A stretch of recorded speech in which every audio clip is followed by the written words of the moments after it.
যে pay scale আছে সেই পে স্কেল যদি আমরা যদি বলে দিই ওটাই থাকবে। সরকারি কর্মকর্তা কর্মচারীদের জন্য নতুন পে স্কেল নিয়ে নানা বিভক্তি দেখা গেলেও নতুন বেতন কাঠামো বাস্তবায়ন নিয়ে গুরুত্বপূর্ণ অগ্রগতি হয়েছে বলে জানিয়েছেন সংশ্লিষ্টরা। তবে এই বিষয়ে পে কমিশনের চেয়ারম্যান জাকির আহমদ খানের সঙ্গে বৈঠক করেছেন বাংলাদেশ সচিবালয় কর্মকর্তা কর্মচারী সংযুক্ত পরিষদের সভাপতি বাদিউল করিম। বুধবার দুপুরে অনুষ্ঠিত ওই বৈঠকে বাদিউল করিম নতুনভাবে পুনর্ব্যক্ত করেন ৩০ নভেম্বরের মধ্যে সুপারিশ জমা দিতে হবে এবং গ্রেড কমিয়ে ন্যূনতম বেতন ৩৫,০০০ টাকা করতে হবে।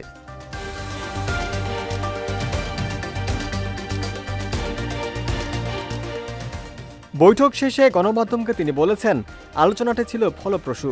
বাদুল কবিরের ভাষায় বেতন গ্রেড সমন্বয় ৩০ নভেম্বরের মধ্যে সুপারিশ জমা এবং ১৫ ডিসেম্বরের আগেই অর্থ মন্ত্রণালয় থেকে গেজেট প্রকাশ, এসব বিষয়ে বিস্তারিত আলোচনা হয়েছে।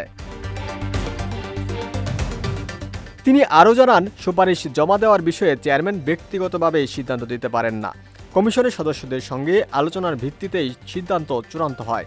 তবে অগ্রগতির যে বার্তা চেয়ারম্যান দিয়েছেন তাতে তারা সন্তুষ্ট।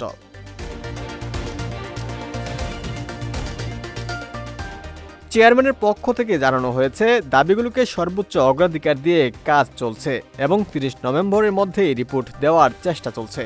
তবে মুদ্রাস্ফীতি, দেশের আর্থিক তারল্য সংকট এবং বৈশ্বিক পরিস্থিতির কারণে প্রয়োজন হলে ১ থেকে ২ সপ্তাহ অতিরিক্ত সময় লাগতে পারে। এর আগে কর্মচারীরা ঘোষণা দিয়েছিলেন, নভেম্বরের মধ্যেই সুপারিশ না জমা হলে আলটিমেটাম দেওয়া হবে। কমিশনের নীরবতা ও কোনো অগ্রগতির খবর প্রকাশ না হওয়ায় কর্মচারীদের মধ্যেই নানা ধরনের হতাশা তৈরি হয়েছিল।